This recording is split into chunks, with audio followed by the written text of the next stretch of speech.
3, 4, 5.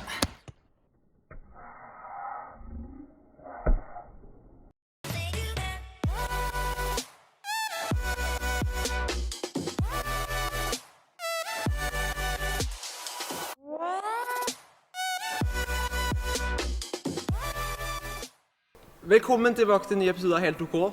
I dag har jeg med Andreas, som MMA-fighter. Referee looking closely now. Second slap, but the referee stops it. Andreas Lauren! Han skal lære oss litt MMA basics, Veldig sånn kjapt kurs, Ja. minikurs, ja. og så skal selvfølgelig du prøve turen. Og jeg har lagt et nytt program til deg, som jeg tror kan bli ganske utfordrende. Ja, det kan bli interessant. Og så har jo litt sånn akrobatikk og sånn i oppvarmingen da, så det kan være at det imponerer deg i dag. Ja, men kult. Jeg gleder meg til å se.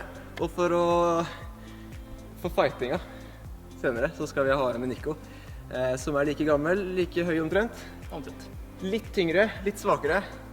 I hvert fall, vi skal ha noen konkurranser, og det kommer til å bli utrolig bra. Om Andreas på en turnoppvarming. Gøy. So far, so good.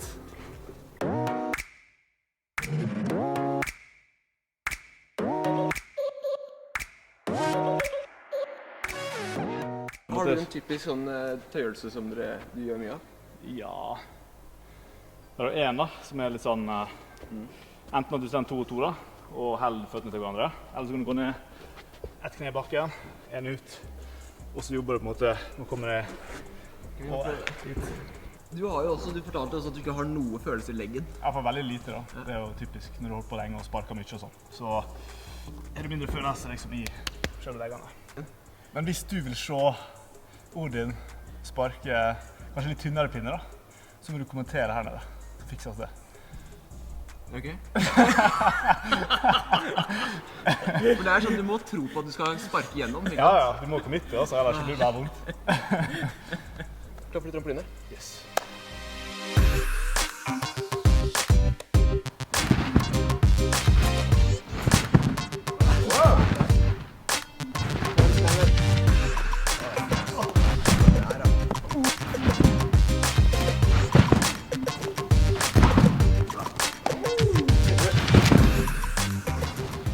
Jeg har tenkt på det mange ganger, når jeg skal ut i konkurranse, så er jeg ganske nervøs og liksom redd.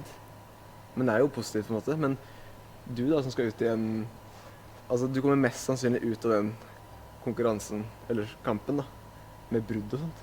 Ja, det var noe tøy da. Men Du var i hvert fall vondere enn meg når du er ferdig. sannsynligvis, ja. Men dere kan jo lande feil sånn da. Så det er jo på en måte skummelt på 2 forskjellige måter da. Det vil jeg påstå. Men det verste fall med, altså hvis vi faller da, så er det ofte ikke, altså det er ikke så ofte man skader seg. Det er sånn Ja, man faller liksom på rumpa og blir skuffet, liksom.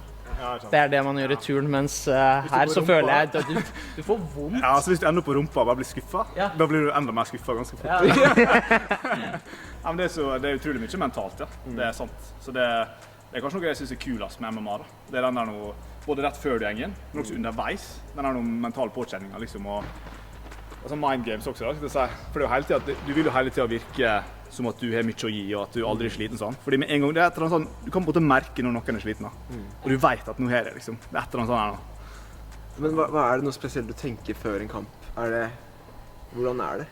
Er du nervøs som vi er nervøs? Er det Altså, forskjell? ja, altså, du er jo på en måte, du er jo veldig spent da. Men det du kjenner på er jo at du vil liksom ikke drite deg ut og sånn da. Ok, altså det er en stor faktor. Ja, du vil vet ikke at familie, bli- venner, alle ser på sånt. Så det er jo kanskje det største da, folk ser på. Og det her blir lagt merke til hvis du gjør det skikkelig dårlig. Ja, for du får juling. Ja, og det er jo en sånn bonus da. At det, liksom, du driter deg ut og du får juling. Så det er dobbelt For opp. vår del så er det bare vi driter oss ut. Vi slipper den andre delen, liksom. Ja. Ja, det er helt imponerende altså. Og hvor lang tid trenger du for å gjøre deg klar for en kamp? Ja, i hvert fall altså, ja, det spørs jo da. Og det spørs type konkurranser. Jeg konkurrerer jo i alt mulig, thai-boxing, BJJ og alt sånt. Ja, men MMA så vil jeg helst ha i hvert fall 1 til 2 måneder da. Sånn at du rekker liksom å se motstanderen og trene spesifikt mot stilen til motstanderen. Fordi det finnes forskjellige turnapparater, sånn merker. Og det vi prøver å gjøre er liksom å trene på samme merke. Fordi Ja, det er ikke så mye forskjell, men det har litt å si da. Ja, det har litt forskjell. Det er, altså, du kan bli satt ut hvis du kommer i en konkurranse, og så er det helt annerledes apparater enn det du vanligvis har. Ja. Mentalt er jo alt av toppidrett, alt mye ligger her. Når var sist du gjorde backflip? For du har gjort det før, sa du. Ja, jeg har sånn baler og sånn, så jeg kan ta backflip liksom. Nei. Ja, backflip da. Backflip. Og vi har jo som mål for du har ikke gjort backflip på bakken. Nei. Jeg vet ikke om vi kommer dit i dag, men vi skal i hvert fall gjøre det uten trampolin nå etter hvert. Ja, for det. Da starter vi på det myke, og så bare bygger vi det opp. Og så tar vi det veldig gradvis. Ja. Det var så bak og hoppe. Det var helt sinnssykt bra. Jeg tenker da vi starter i skumgummene. Ja. Jeg tenker vi starter på kanten her. Og så skal jeg og Nico hjelpe deg på første. Vi står på siden, og så det eneste måten du kan skade deg på her, er å lande på kanten, så du skal hoppe litt ekstra ut.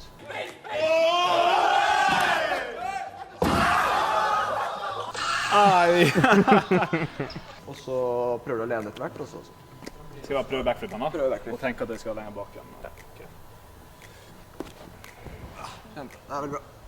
Men du er helt strak i saltoen din, Ja. og da roterer man sakte. Ok. Jo mindre du er, Ja, det er mening. så jeg tenker vi har en øvelse som er ganske bra for det.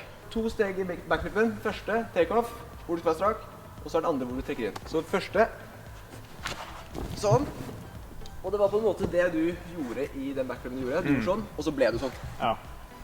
Hvis du skal kunne gjøre det på bakken, så må du trekke inn. Ja. Så her også, akkurat det samme. Så du faller litt bakover, og så kan du hoppe.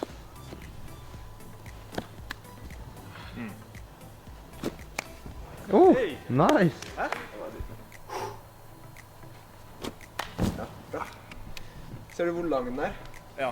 Men det er også fordi du vil komme litt bort fra kanten. Men nå kan vi faktisk tenke på å gå mer opp. Ja. Oho! Det er det. Ja, veldig bra. Men vet du hva? Vi går videre.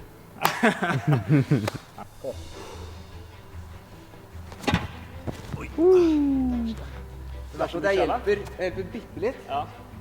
Men jeg får litt overrotasjoner, så det kan være at... Du klarer det garantert alene. Ok. Det her er jo, jeg kjenner kampmoduset. Opp, knærne på bakken. Ja da. Dæven. Skal vi ta det ett steg videre, eller? Jeg skjønner tenker- ikke hvorfor ikke. Den her er ganske hard på overflaten, men så synker litt, da, så det er bedre enn, det er mykere enn der.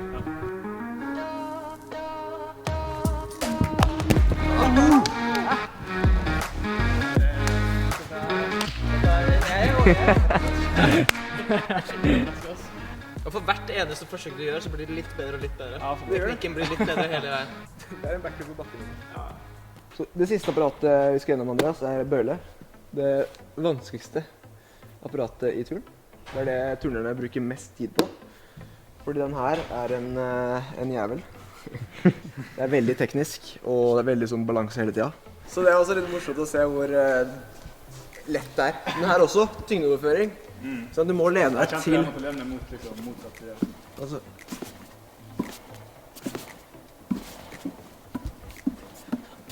Ja, det burde være piece of cake. ja. Er det her noe problem? Så opp her, og så få foten oppe inn sånn. Ja, bra. Det er ikke noe problem her. Andre Piece på. of cake. Vet du. Ja, bra. Og hver gang på en måte du setter deg eller treffer, så er det et fall. Ja, ikke sant. Så det var 4 fall da. Ja, det var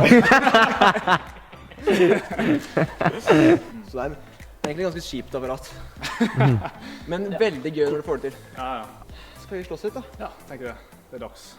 Det neste nå det er en øvelse lært av Tim Robin Lee Haug, og det er rett og slett en oppvarmingsøvelse, der du har fokus på å kontrollere pusten mens du mottar slag til kroppen. Duoen din starter med hendene over hodet, og så strammer du magen, og så skal han slå ganske sånn jevn tempo mot magen, og du skal telle til 10 kontrollert.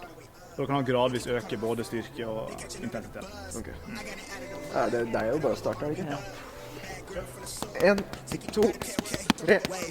Nice guy with a cold shoulder. You be cool, but I don't know you. Blow the flower and I'm off the potion. Give me superpowers that I won't stop. To the bank roll on supermassive. Big bank for the space chatter. Way up and... Jeg begynner å kjenne litt sånn... Det høres i stemmen din også. Ja. Bare, Nico, husk at jeg kommer etterpå. I leave it all on the page, just feeling like they want me locked in a cage. They want us all on their fade, but I'ma go all the way A with it, cause I don't feel all the way safe. Yeah, spray the champagne, shower up in the air, stun the goggle. Det bra. Ja, jeg synes det var gøy. Problemet at nå det jeg som skal bli banka. Men 10 sekunder er ganske lenge.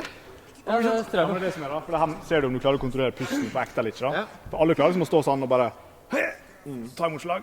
Men det er å liksom evne å faktisk ta imot mens du klarer å puste da. Og det når du snakker så puster du ut. Og det er også en måte å sjekke det på da. Så du hører at når du kommer på 8-9, kanskje 7 også, så hører du at da det sånn... Ja, så bare prøv å skille mellom å stramme magen og holde pusten. At du strammer magen, men at du klarer å puste. Okay. Det sånn jeg pleier å gå rundt i hallen nå. Stramme magen. Bare gjør sånn som jeg gjør på gymmen, sant? Det samme greia. Nei, vi kjører rolig først, eller? Hvor leveren her? Leveren ligger oppe her. Ja, for hvis du slår hardt i den, da har jeg hørt at man dør. I'm the type that never have things. You the type that have to wait, huh? Yeah, wave. And I keep fuel to the flame, huh? How they got me going this hard? Really, I'm the type that never say much. Vice grip, got the game clutch. Every song. Okay. Var det greit? Ja, det var veldig ok. Ja, ok. Helt ok. Det var helt... Nei, veldig ok. Det var helt ok. Du kan prøve, det som litt artig, det hvis du prøver å justere på tempoet da. Ja. Så at du kjører kanskje litt samme, og så pauser du litt, og så kjører du der. Pauser litt. Ja. Justere på tempo. Ok. Ikke få sånn... Så rundt 5-6 der så får du en hard en, ass. Klar? They keep on calling my phone. They catching on to the bus. I got it out of the mud. Tryna go all the way up.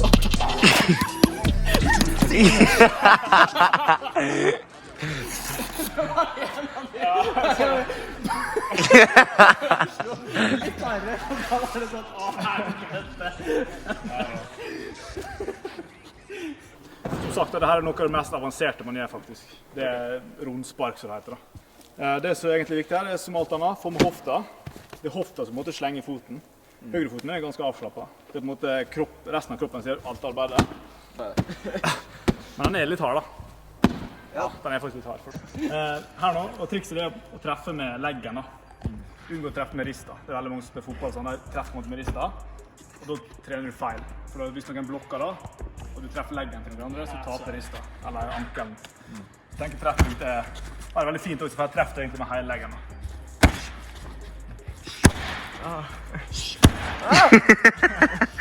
Så er det konkurranse da. Skal ta tida på dere. Og så er det første mann å sparke 100 ganger. 100 ganger. Så er det egentlig ikke noe kraft som er fokus, det er bare tempo. Og eneste krav er at foten treffer over punktet og i bakken, imellom.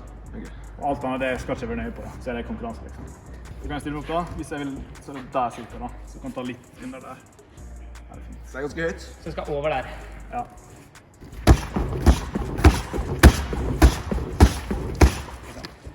Ok, klar, ferdig, gå.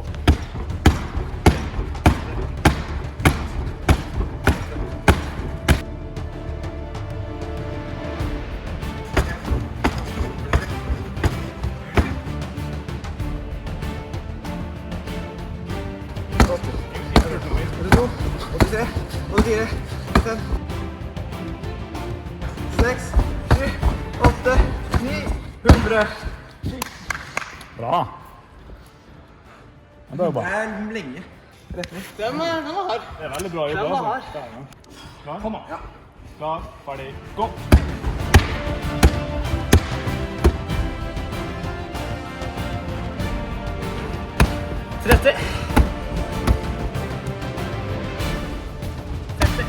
Kom her, Halvard.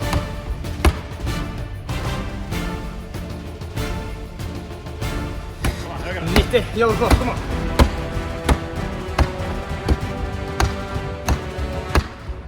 Og 100. Leggen min. Hvor kjente du det? Jeg kjente det gjerne her, altså. Det var i leggen, altså. Du hoppet på. Ja, du kjenner det i venstre fot, veldig vanlig. Det er 2 sekunder forskjell. Nå ser jeg min der. På min venstre hånd.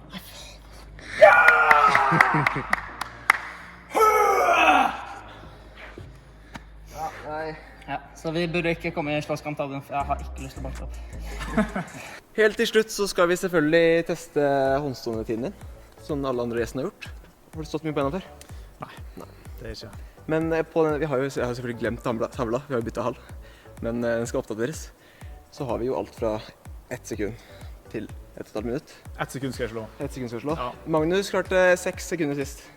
Den må jeg prøve på da. Hvis du slår den, så kan du være fornøyd. Ja. Så det er fra foten letter til noe annet enn hendene treffer. Ok. Kom igjen. Stå. Kom igjen. Jobb, jobb, jobb, jobb, jobb. Ja. 5,49. Nei! Fucking hell. Jeg var sikker på at Det føltes sinnssykt lenge ut. Ja, det gjorde det, ass. Nei. Tusen takk for at dere så på, Andreas. Takk for alt du har lært oss. Takk for at jeg fikk komme. Takk for at du lærte meg backflip. Det var utrolig gøy. Husk å like, subscribe, og så ses vi i neste video.